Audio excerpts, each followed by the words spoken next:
Imagina un punto del planeta donde el suelo cruje con la misma calma tensa que una cuerda demasiado estirada. A simple vista, parece un paisaje más, montañas que se repiten, rocas que llevan millones de años ahí, y un silencio que engaña al visitante con una sensación de estabilidad. Pero bajo esa quietud late una fuerza que no busca llamar la atención, aunque preferiríamos que lo hiciera. Es una región donde cada piedra, cada grieta y cada capa del subsuelo parece tener su propia memoria geológica, una memoria que nunca olvida. Algunos describen estos lugares como extremos, otros como fascinantes, y otros simplemente prefieren no acercarse demasiado. La verdad está en algún punto intermedio. Son zonas donde la naturaleza combina belleza y riesgo en proporciones poco comunes, donde el tiempo parece transcurrir igual de lento que la formación de un fósil, pero con la capacidad de cambiarlo todo en un instante. Frente a ese contraste surge una pregunta que despierta curiosidad y cierta prudencia. ¿Qué convierte exactamente a un lugar en el más peligroso del planeta? ¿Y por qué, sorprendentemente, la respuesta no siempre es la que intuimos a primera vista? Estas son las claves que intentaremos descifrar, explorando no solo el riesgo evidente, sino también la razón profunda que lo sostiene, una razón que va mucho más allá de un simple dato geográfico o científico. La historia continúa en la siguiente parte. Para entender por qué ciertos lugares se consideran peligrosos, conviene situarnos primero en un mapa mental claro. Hablamos de zonas donde convergen procesos naturales que llevan millones de años activos, desde el movimiento lento de las placas tectónicas hasta la circulación del calor interno del planeta. No es un fenómeno aislado ni reciente. Es parte de un sistema que existía mucho antes de que hubiera ciudades, carreteras o registros escritos. Estas áreas suelen encontrarse en regiones donde la corteza terrestre está fracturada o sometida a presiones constantes. En muchos casos, coinciden con zonas densamente pobladas, lo que aumenta su importancia actual. No se trata solo de entender la geología, sino también la relación entre el ser humano y el entorno. Una ciudad construida sobre terreno inestable tiene un presente muy distinto al de un paraje remoto donde casi nadie vive. Históricamente, comunidades enteras han aprendido a convivir con estos riesgos. Desde pueblos que usaban las erupciones volcánicas para fertilizar sus campos hasta ciudades portuarias que dependían de su ubicación aunque ésta las expusiera a tsunamis. El peligro nunca fue el único factor. También había beneficios y oportunidades que impulsaban a la gente a mantenerse allí. Hoy, sin embargo, contamos con herramientas que nos permiten observar estos lugares con más detalle. Medidores sísmicos, satélites y modelos digitales nos ofrecen una imagen casi diaria de cómo cambia el terreno. Gracias a estos datos, sabemos que ciertas regiones pueden liberar energía en segundos equivalente a la que producirían miles de ciudades. Esto importa ahora porque vivimos en un planeta más conectado y más poblado, donde cualquier alteración en un punto crítico puede tener efectos en cadena que llegan lejos.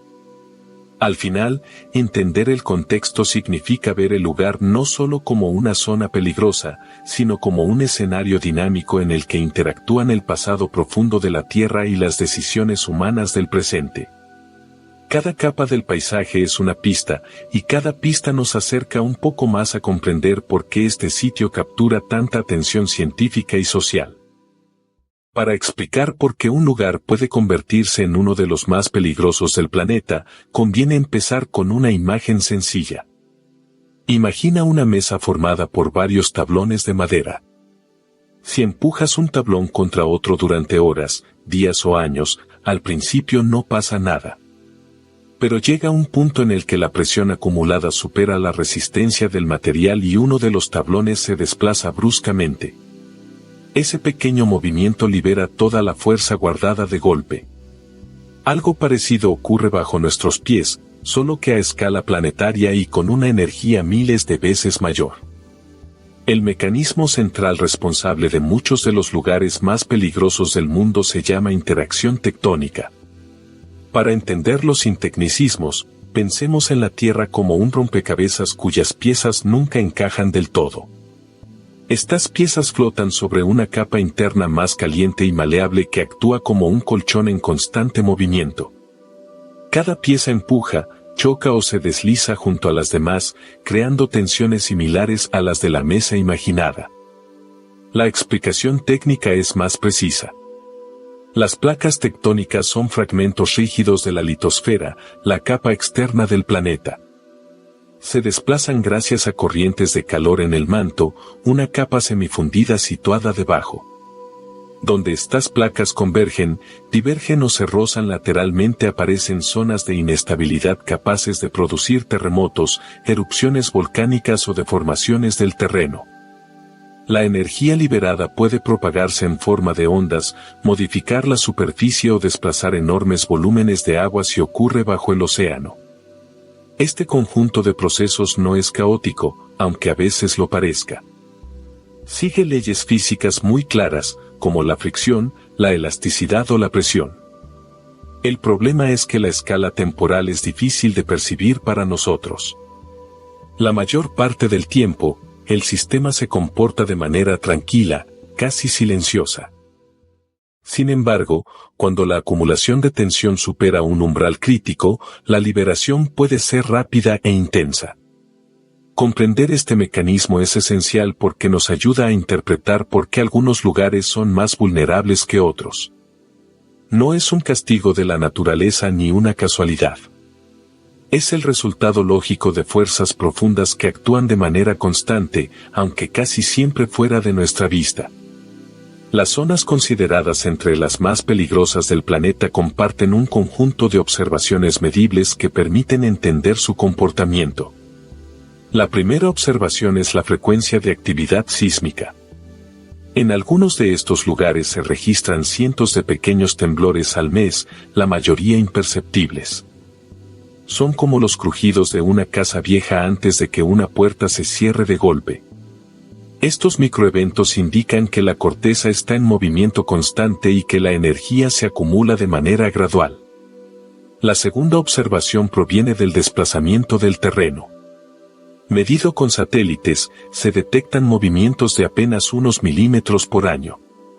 Aunque parezca insignificante, en escalas geológicas equivale al ritmo al que crecen las uñas humanas, pero aplicado a una franja de roca que puede extenderse cientos de kilómetros. En un par de décadas, esos milímetros se convierten en centímetros y los centímetros en grietas visibles. Una tercera evidencia es térmica. Algunas de estas regiones muestran un flujo de calor anómalo que asciende desde el interior de la Tierra. Sensores instalados en pozos o en el suelo registran temperaturas más altas que en zonas estables. Este calor adicional indica que el manto está más activo, lo que aumenta la probabilidad de deformaciones o intrusiones magmáticas. Para ponerlo en perspectiva, un incremento de apenas 1 grado puede sugerir que un volumen de roca equivalente a varios edificios está cambiando lentamente de estado. La cuarta observación surge de los patrones históricos. En varios de estos lugares, los registros muestran ciclos de actividad intensa seguidos de periodos de silencio. No son ciclos perfectos, pero permiten detectar tendencias. Por ejemplo, un área que ha liberado grandes cantidades de energía cada 15 o 20 décadas y lleva 30 sin hacerlo podría estar acercándose nuevamente a una fase crítica. En términos humanos, sería como revisar un reloj que hace un sonido fuerte cada cierto tiempo y notar que ya pasó la hora habitual. Por último, hay señales indirectas que complementan este cuadro. Cambios en el nivel del agua subterránea, variaciones en la composición de gases o pequeñas deformaciones en estructuras cercanas sirven como indicadores adicionales de que algo está ocurriendo bajo la superficie. Se parecen a los síntomas leves que preceden una molestia mayor, útiles no porque sean dramáticos, sino porque aportan coherencia al resto de los datos. En conjunto, estas observaciones permiten construir un retrato más sólido del riesgo. No predicen con exactitud cuándo ocurrirá un evento, pero muestran con claridad que el sistema está activo, bajo presión y con capacidad para liberar energía de manera significativa. La primera pregunta que conviene plantear es la más prudente. Este conjunto de observaciones no prueba necesariamente que el lugar analizado sea el más peligroso del planeta. Esta es la hipótesis nula. Según ella, los datos podrían tener explicaciones menos dramáticas o incluso rutinarias dentro del funcionamiento natural de la Tierra. Adoptar esta postura es útil porque obliga a evaluar cada mecanismo con distancia y sin suposiciones apresuradas. Una explicación alternativa es que la actividad sísmica frecuente no indique un riesgo creciente, sino lo contrario. En algunos sistemas geológicos, los pequeños temblores liberan tensión de manera gradual, como si el terreno estuviera ventilando energía de forma controlada. Sería el equivalente a abrir ligeramente una válvula para evitar un estallido mayor. La limitación de esta idea es que no todos los sistemas funcionan así. Hay regiones donde la actividad menor convive con largos periodos de acumulación profunda que no se detecta en superficie. Otra posibilidad es que los movimientos milimétricos del terreno respondan a procesos superficiales y no necesariamente a tensiones tectónicas.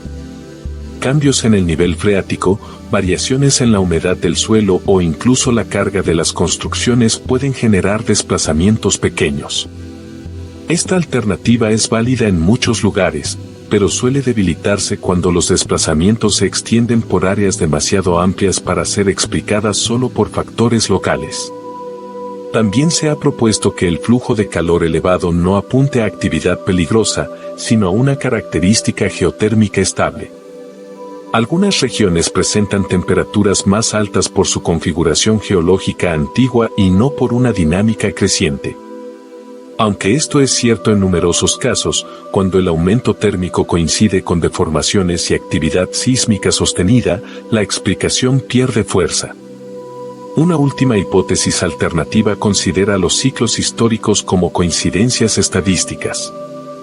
La Tierra no sigue un calendario exacto y un intervalo repetido no garantiza que un evento se repita. Esta postura es razonable, aunque limitada, porque ignora que muchos ciclos geológicos son tendencias aproximadas, no relojes precisos, y aún así proporcionan pistas útiles sobre la acumulación de energía. Tras evaluar cada opción, la explicación que mejor se ajusta a la evidencia disponible es la que combina todos los mecanismos, un sistema tectónico activo en el que pequeñas señales, variaciones térmicas y patrones históricos se refuerzan entre sí. No demuestra que un evento sea inminente, pero sí indica que la región posee las condiciones necesarias para generar fenómenos intensos.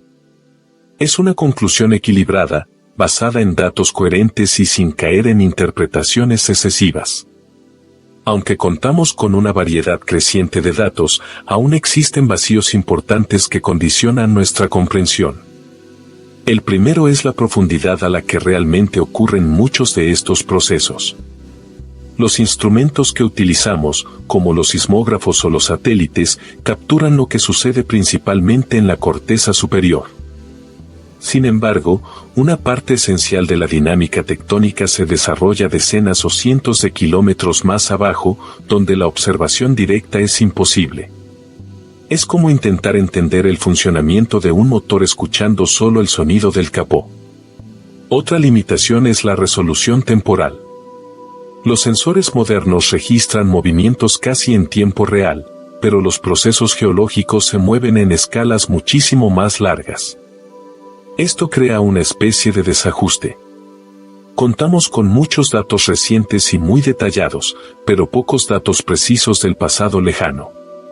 Como resultado, es difícil distinguir entre fluctuaciones pasajeras y tendencias que han tardado miles de años en formarse. También existe incertidumbre en la interpretación de señales combinadas. Un aumento de temperatura, un pequeño desplazamiento del terreno y un cambio en la composición de gases pueden indicar actividad creciente, pero también pueden ser parte de una variabilidad natural no peligrosa. Los modelos matemáticos ayudan a ordenar estas señales, pero siguen dependiendo de una serie de supuestos iniciales que pueden introducir errores. Es similar a intentar predecir el clima de un día específico con meses de antelación. Se puede intuir una tendencia, pero no garantizar un resultado. los datos históricos presentan sus propias limitaciones. En muchos lugares, los registros precisos empezaron hace apenas un siglo. Antes de eso dependemos de relatos incompletos, capas sedimentarias o memorias comunitarias que describen eventos sin detalle cuantitativo. Esto dificulta estimar patrones de recurrencia y evaluar si el sistema sigue un ciclo reconocible o uno demasiado irregular como para considerarlo confiable. Para cerrar estas brechas serían necesarias herramientas más profundas y variadas. Una red sísmica con mayor densidad permitiría captar señales más débiles. Nuevos sensores capaces de medir cambios químicos en tiempo real ofrecerían pistas adicionales sobre el estado del subsuelo. También serían útiles misiones experimentales que utilicen ondas sísmicas artificiales, similares a ultrasonidos a gran escala, para obtener imágenes más nítidas del interior de la Tierra. Con estos avances se podría acercar un poco más la ciencia a la pregunta que sigue abierta: ¿cuánta energía queda por liberarse y en qué plazo podría hacerlo? Aún así, el panorama actual es suficientemente sólido para comprender el riesgo general, aunque todavía esté lejos de permitir predicciones exactas. Conocer estas limitaciones no debilita la investigación, sino que la hace más honesta y más útil a largo plazo. Si aceptamos que este lugar realmente concentra condiciones extremas, las implicaciones van más allá de la geología. En primer lugar, el impacto en la planificación urbana y la ingeniería es significativo. Ciudades construidas sobre terreno inestable podrían necesitar refuerzos adicionales, sistemas de alerta temprana más sofisticados y planes de evacuación precisos. La escala del riesgo cambia la forma en que las sociedades diseñan infraestructuras críticas como puentes, presas o hospitales. En segundo lugar, la ciencia y la tecnología se benefician directamente de estudiar estas zonas. Cada evento, por pequeño que sea, proporciona datos sobre cómo se comporta la corteza terrestre, cómo se propagan las ondas sísmicas y cómo interactúan los distintos procesos geológicos. Este conocimiento permite mejorar modelos predictivos, desarrollar materiales más resistentes y optimizar sistemas de monitoreo en todo el mundo. Lo que parece peligroso desde la superficie, en realidad se convierte en un laboratorio natural único. También hay riesgos asociados a la interpretación incorrecta de los datos. La percepción pública puede exagerar la amenaza, generando miedo innecesario, o, por el contrario, subestimar el peligro real. Es importante recordar que estos lugares no son bombas listas para explotar, sino sistemas dinámicos que funcionan en escalas de tiempo muy distintas a las humanas. Confundir tendencia con certeza podría llevar a decisiones urbanísticas o políticas equivocadas. En términos de escala, la energía liberada en un evento importante puede superar la capacidad de cualquier infraestructura humana local.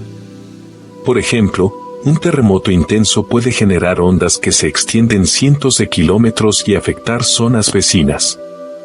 Esto muestra que el impacto no se limita a la región inmediata, sino que puede tener repercusiones regionales o incluso continentales, dependiendo de la magnitud y del tipo de fenómeno involucrado. En conjunto, reconocer estos impactos, tanto científicos como sociales, nos recuerda que el conocimiento del peligro no es una invitación al miedo, sino una herramienta para la preparación, la resiliencia y la innovación. Con prudencia, podemos aprender de estas zonas extremas y transformar la amenaza potencial en oportunidad de aprendizaje y mejora. La exploración de este lugar revela un equilibrio delicado entre asombro y precaución. La energía acumulada bajo la superficie, la historia de movimientos tectónicos y las señales que podemos medir nos muestran un planeta vivo, dinámico y a veces impredecible. La emoción de comprender estos procesos es real, pero también lo es la necesidad de cautela al interpretar su significado. Al final, entender los lugares más peligrosos no se trata de temerlos, sino de respetarlos y aprender de ellos. Cada dato, cada microtemblor y cada patrón histórico nos acercan un poco más a desentrañar los secretos de la Tierra, aunque siempre quedará algo fuera de nuestro alcance. Nos recuerda que incluso con toda la tecnología moderna, el planeta sigue guardando misterios que solo la paciencia y la observación constante pueden revelar. ¿Qué pasaría si aplicáramos esta misma curiosidad y respeto a todos los rincones que creemos conocer? Tal vez descubriríamos más de lo que pensamos, no solo sobre la geografía, sino sobre nuestra propia relación con el mundo. Si te pareció interesante este tema, suscríbete al canal y comparte tu opinión en los comentarios. Tu curiosidad es el primer paso para seguir explorando lugares y fenómenos que desafían nuestra comprensión.